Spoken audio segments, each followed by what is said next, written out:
Hey guys, welcome to your video. Today we're going to watch my RTA rush hour. Actually, it's not 1 hour, this happened through 1.5 hours, I think. But yeah, this was really stressful, guys. This was like, giving an exam for which you didn't actually study a lot and you're depending on getting the questions that you actually know the answer to.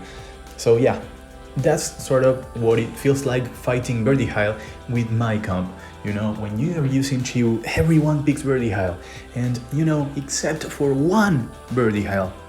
Every single birdie I faced countered most of the time. Most of the time. So yeah, Birdie Hell is a unit that actually makes me feel like quitting the game. You use strong runes, super fast runes, you farmed a lot to get them, and the opponent goes Birdie Hell, free to play, fuseable unit, super farmable, easy to build, on triple revenge, doesn't need to be a good revenge set, and then boom, he revenges, and you're done, you lost. All your farming goes to waste. So yeah, I had to do a very heavy reruning because this team was not working with the units as I had them previously.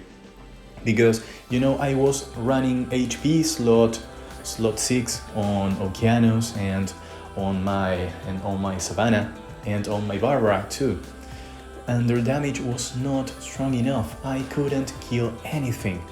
That thing was amazing if I was using Shimite to kill everything. But here Shimite doesn't play a lot. I don't use Shimite a lot here. And I'm actually counting on defense breaking with Savannah, so I needed high accuracy. Same goes for Okeanos, but I also needed crit damage, attack, and crit rate, and especially on Barbara. Barbara wasn't pushing the attack bars a lot because she wasn't dealing enough damage, because she was on crit rate slot 4 and didn't have a ton of attack. So now I went for crit damage slot 4 and for attack slot 6. And she seems to be working a lot better now. And this fight actually, I was a tiny little bit short for killing that Nephthys. So that's why I lost. So I couldn't kill her, that's okay.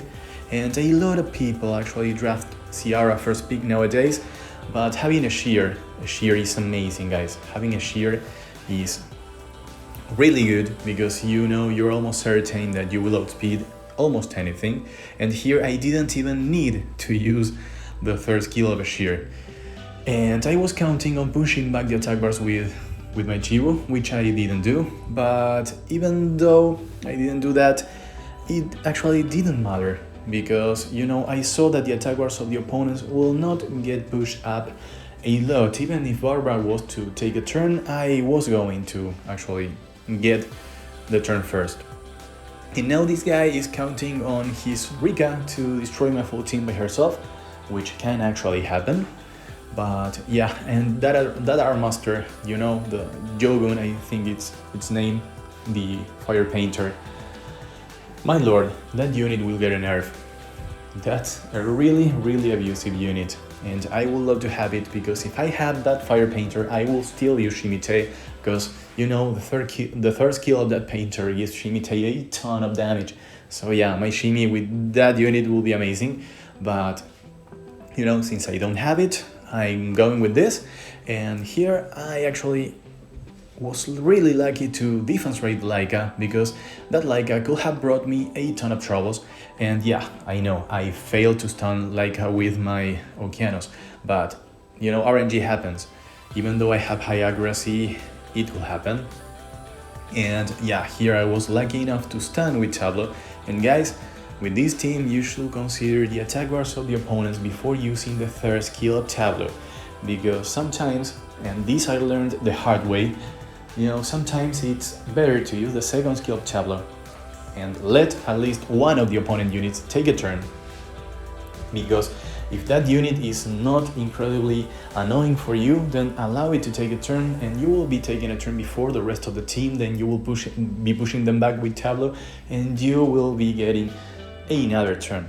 So, and by that time, if Violent Runes procced on your Oki, then you may be able to stun the full team again.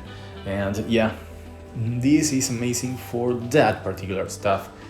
And here, guys, I actually thought that Fire Monkey, I used the third skill of Tableau because I thought that Fire Monkey was on a heavy damage build and he could deal nasty damage to my Savannah and actually almost kill her.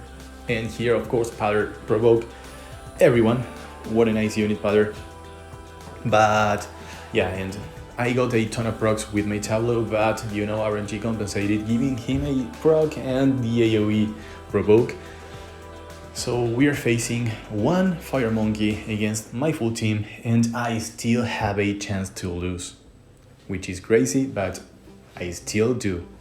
And guys, one more thing to consider is that not all the time you will need this speed leader. Sometimes when facing the choice of going speed leader or going accuracy leader with your Okeanos, maybe you will be better off picking the accuracy leader because you will outspeed anyways. You have to keep that in mind as well, especially if the opponent left your Shear and your Barbara, then you are almost guaranteed to outspeed. So that can happen too. And here, guys, what a fight. Oh, this match was amazing. I will let you watch it, guys, and you will be loving Laika after this. What a great match. And I don't think this guy actually did anything wrong. I think he was a very good player, he picked the right units, and of course he has Ragdoll. He has another LD at 5 that goes amazingly fine again by the side of Ragdoll, you know? That light hand duet actually goes amazing with Ragdoll, because if you were to outspeed him and you were to actually hit a crit, then he will most likely get a turn. He has the speed leader, and you know, he applies that defense buff and that anti-crit that makes your full team really hard to kill. So, and of course Lulu is the star of this season. I think that Lulu was the best non-Nat 5 unit of this full season, apart from the usual nasty Birdie Hells. But that Lulu is amazing. Great unit, great anti-meta unit, with all the heals, with all the cleanses, full of heals. Really nice base stats as well due to the secondary awakening. So yeah, very good unit. And guys, here Laika did it. Laika got rid of Leo, Laika got rid of Ragdoll, and now Laika will get rid of everything. Because, you know, Laika can't glance, so he will be absorbing a ton of HP and he will be dealing a ton of damage, and you will see his runes. I went full damage, guys. I didn't waste any time going for HP or anything. I went for full damage, so he kills or gets killed. That's it. And he will have to receive 3 hits, actually 4 hits, in order to get killed. So why would I bother giving him, you know, 5k more HP? Why would I? He doesn't have a high defense anyways. I'm not meaning the base defense. He has a decent base defense as far as I know. But, you know, he's not built to tank. So, not in my case at least. You could build a Laika to tank, you could give him crazy runes and he will still revenge all the time. That will be a very viable choice. I'm not saying it will not be a good choice, but you know, I went full damage. And here guys, you will see that Birdie Hell didn't revenge. He didn't revenge twice in a row. He did not revenge twice in a row. I faced one Birdie Hell that actually revenged me. Once when my Chiwu went and pushed back the attack bars, again when my Savannah went and then got a turn, because you know I was so much faster than the opponent. But yeah, and that made me change the runes. I needed to deal more damage, I needed to push back the attack bars with Savannah to be sure to push back the attack bars, so I gave them more accuracy, more damage, and yeah. And guys, this fight right here is the last one of this rush, and yeah, I don't feel like playing anymore, so yeah, I'm sort of spoiling the outcome of this fight, but it will be very interesting, you know, every time you face an LD user then, and here guys, I didn't use any of the attack bar push of my team, and that move was on these pair runes, So he could have stunned my full team. And now he was very, very lucky to land the stance from Okeanos on the full team. So that was awesome. That was awesome, guys. And that Birdie Hell is actually not on triple revenge, that's double revenge. So the odds of that Birdie Hell revenging are not that high. And I think that that girl, that Illusia, is actually on revenge. I think it's double revenge and will. This is a very nasty comp. This guy knows what he's doing. He's very strong. So yeah, I'm really, really glad of the outcome of this battle, because, you know, it was back and forth, really back and forth. And of course, his Lucia didn't miss anything. She landed the freeze, she landed the sleeps, she landed them on wind units as well. So yeah, she did a great job. And now it will be up to Birdie Hell versus a shear. But that Birdie Hell is almost dead, and I thought I won there, but my shear didn't deal damage enough. And yeah, I went for the first kill. And now I go for the speed buff, because I want to kill him fast. I want to take more turns than him, and I did. So guys, with that I went up to 1742, which is 2.9%. So I don't know if I can host E3, but I don't want to spend more time playing this RDA that actually gets on my nerves, that incredibly tough to play. Everyone has a counter for my comps.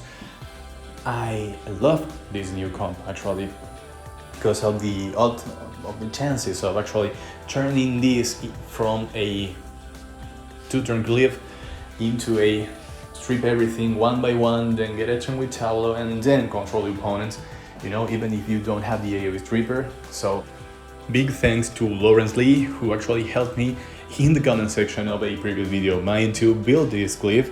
And yeah, I'm very happy with the team. It's very nice. I can use the net fights that I pulled and that were my most wanted net fights, but didn't fit my previous playstyle. So Lawrence, thank you again. And guys, thank you all for watching this. These are the runes of my unit. And well, guys, if you have any questions about the game, let me know in the comment section, and I will be very happy to reply as always. Guys, see you all in the next one. Bye bye.